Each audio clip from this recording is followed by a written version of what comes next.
जय श्री कृष्णा। दोस्तों शिकायत करने से बेहतर है खामोश रहना।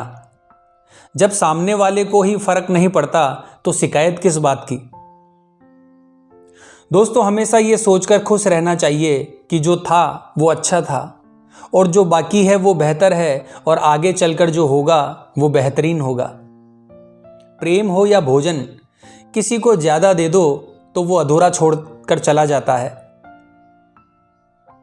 आसान है कहना जो हो गया उसे भूल जाओ, लेकिन यकीन मानना जिस पर बीतती है वही जानता है कि इसका दर्द क्या होता है।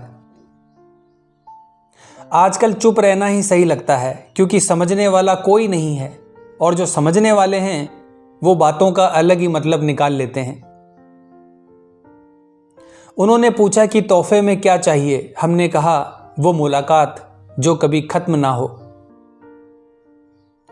कांटों पर भी दोष कैसे डालें, पैर तो हमने रखा, वो तो अपनी जगह पर थे। दोस्तों गीता में कहा गया है जब परिवार के सदस्य दुश्मन लगने लगे और पराये अपने लगने लगे तो समझ लेना विनाश का समय निकट है। टूटी हुई चीज हमेशा परेशान करती है, जैसे दिल, नींद, भरोसा और सबसे ज्यादा किसी से उम्मीदें। जीवन में दो ही सच्चे दोस्त मिलेंगे, एक आईना और दूसरा परछाई। आईना झूठ नहीं बोलता और परछाई कभी साथ नहीं छोड़ती। अगर कोई रास्ता आपको डरा रहा है तो समझ लेना आगे बहुत बड़ी सफलता आपका इंतजार कर रही है। अकेले होना और अकेले रोना इंसान को बहुत मजबूत बना देता है। दोस्तों इंसान दो लोगों से हमेशा हार जाता है, एक अपने परिवार से और दूसरा अपनी पसंद के इंसान से। जब दर्द हद से ज्यादा बढ़ जाता है तो इंसान रोता नहीं, खामोश हो जाता है। दोस्तों जिस तरह से आजकल लोग अचानक से बदल जाते हैं, इसीलिए लगता है कि अकेले रहना ही बेहतर है। कीमत पानी की नहीं प्यास की होती है, कदर मौत की नहीं सांस की होती है। प्यार तो बहुत लोग करते हैं दुनिया में, पर कीमत प्यार की नहीं विश्वास की होती है। दोस्तों जिंदगी को इतना सीरियस लेने की जरूरत नहीं है, यहां से जिंदा बचकर कोई नहीं जाएगा।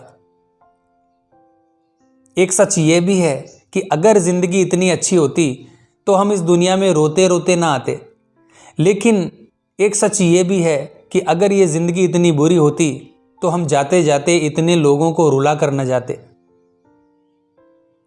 मैंने आज अपनी परछाई से पूछ ही लिया क्यों चलती हो मेरे साथ।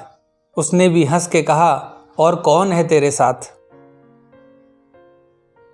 भाग रहे हो जिसके पीछे, अगर मिल गया तो क्या करोगे। तुम जिसे सुकून कहते हो उससे सुकून ना मिले तो क्या करोगे। दोस्तों लगातार मिल रही असफलताओं से निराश कभी नहीं होना, क्योंकि कभी कभी गुच्छे की आखिरी चाबी ताला खोल देती है। दोस्तों परखने वाले बहुत मिले मुझे, काश कोई समझने वाला होता। जीवन की सबसे बड़ी सच्चाई यह भी है कि आप कब सही थे ये कोई याद नहीं रखता, लेकिन आप कब गलत थे ये सबको याद रहता है। कुछ तो चाहत रही होगी बारिश की बूंदों की, वरना कौन गिरता है इस जमीन पर आसमान तक पहुंचने के बाद। किसी को कुछ कहने से पहले एक बार जरूर सोच लेना, अगर वही शब्द कोई आपसे कहे तो आपको कैसा महसूस होगा। सब कुछ महंगा हो गया पर माचिस आज भी 1 रुपए पर रुकी हुई है। पता है क्यों? क्योंकि आग लगाने वालों की कीमत कभी नहीं बढ़ती। दोस्तों जन्म होने पर बंटने वाली मिठाई से शुरू हुआ जिंदगी का ये सफर श्राद्ध की खीर पर खत्म हो जाता है, लेकिन इंसान दोनों में से किसी को नहीं खा पाता और यही जिंदगी की सच्चाई है। एक साथ 4 कंधे देखकर मुर्दे के मन में विचार आया कि एक ही काफी था अगर जीते जी सहारा मिला होता।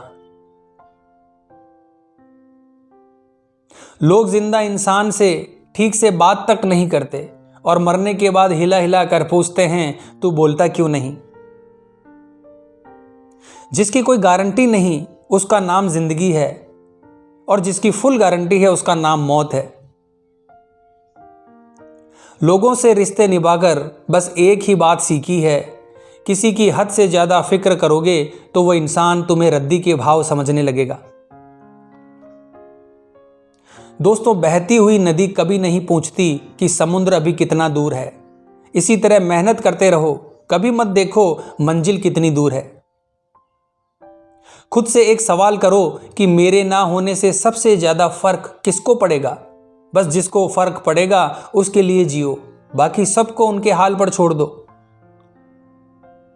लोग क्या कहेंगे, पहले दिन हंसेंगे, दूसरे दिन मजाक उड़ाएंगे, तीसरे दिन भूल जाएंगे। इसलिए लोगों की परवाह मत करो। जो तुम्हारे लिए अच्छा है, जो तुम चाहते हो, जिसमें तुम खुश हो, हमेशा वही करो। क्योंकि याद रखना, जिंदगी तुम्हारी है, लोगों की नहीं। मनुष्य किसी भी दुख को सहन कर सकता है, लेकिन घर की परेशानियां उसकी आत्मा को निचोड़ कर देती है। दोस्तों, जब आपके अध्याय में कोई नया मोड़ आने वाला होगा तो उससे पहले नियति आपको एक ऐसी परिस्थिति में डालेगी जहां आपको जिंदगी से ज्यादा मौत प्यारी लगने लगेगी। जीवन की कुछ पीड़ाएं कभी बताई नहीं जाती, बस मौन रहकर सही जाती है। इंसान की समझ बस इतनी है कि उसे जानवर कहो तो वो नाराज हो जाता है और शेर कहो तो खुश हो जाता है। सीता हरण के बाद मंदोदरी ने रावण से पूछा कि आप चाहते तो राम का भेष बनाकर आसानी से सीता को ला सकते थे, पर आपने साधु का रूप धारण क्यों किया? रावण बोला, जब मैंने राम के भेष के बारे में सोचा तब हर स्त्री मुझे मां जैसी दिखाई देने लगी, इसीलिए मैंने उस रूप को त्याग दिया। पर साधु के रूप में मैं समाज को यह दिखाना चाहता था कि जिस रूप पर आपका सर्वाधिक विश्वास है वो ऐसा भी हो सकता है। दोस्तों, लड़ लो झगड़ लो, लेकिन परिवार से कभी अलग मत होना, क्योंकि बिना गुच्छे वाले अंगूर का कोई मोल भाव नहीं होता। बाप प्यार करता है लेकिन कुछ कहता नहीं, और जब तक औलाद के समझ में बात आती है तब तक बाप रहता नहीं। दोस्तों, पेड़ कभी गिरने वाले पत्तों का शोक नहीं मनाता, वो हमेशा नए पत्तों के निर्माण में लगा रहता है। जीवन भी ऐसा ही है। जीवन में जो खो गया है उसका कभी शोक ना मनाएं, बल्कि ये देखें कि हम और क्या हासिल कर सकते हैं। इसीलिए परिवर्तन संसार का अटल नियम है। दोस्तों, मरने के बाद रिश्तेदार बहस करते हैं, रोटी हमारी तरफ से होगी, लेकिन जब वही व्यक्ति बीमार होता है तो कोई नहीं कहता कि दवाई हमारी तरफ से होगी। दुनिया में कोई भी संतुष्ट नहीं है। गरीब अमीर होना चाहता है, अमीर सुंदर होना चाहता है, कुंवारा शादी करना चाहता है और शादीशुदा मरना चाहता है। दोस्तों, यहाँ हर आदमी दुखी है। इसका कारण इतना सा है कि यहाँ कोई अपने होने में राजी नहीं है। हर एक आदमी दूसरे जैसा होना चाहता है। आज की वीडियो में बस इतना ही दोस्तों। अगर वीडियो अच्छी लगी हो तो कमेंट बॉक्स में जय श्री कृष्णा जरूर लिखें। मिलते हैं अगली वीडियो के माध्यम से। जय श्री राम, जय श्री कृष्णा।